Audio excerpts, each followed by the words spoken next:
You've heard the words, "Oh say can you see?" But have you really ever asked, what did he see? Well, his name was Francis Scott Key. He was a lawyer, not a soldier, and definitely not a hero. But in September of 1814, during the War of 1812, he was sent by the U.S. government to negotiate the release of American prisoners held by the British. And he succeeded. But that night, Key found himself trapped aboard a British warship and about to witness one of the most defining moments in our nation's history. The British Navy gave him an ultimatum: lower your flags and surrender or be destroyed. And Key, he didn't flinch. He looked him straight in the eye and said, "We'd rather die on our feet than live on our knees."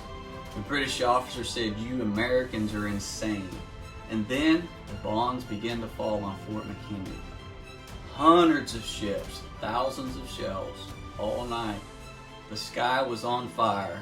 Below deck, captured Americans waited, and they kept asking just one thing: is the flag still flying? Hour after hour, Francis would look through the smoke. "Still up," he'd whisper. The British aimed everything they had at the flag, determined to bring it down, but it refused to fall. The British believed that the fort would fall by morning, but they did not count on the American resolve. And at dawn, it was still standing. Not because of the pole, but because of the American patriots who held it up with their bodies. One would fall, another would take his place. The flag stood because they refused to kneel. Francis didn't just write a song that night, he wrote a promise that we are the land of the free because of the home of the brave. So this 4th of July, as you stand for the national anthem, remember all those who gave it all and can no longer stand. And ask yourself, what flag are you holding up? What legacy will you leave behind? Because freedom we share, it isn't free.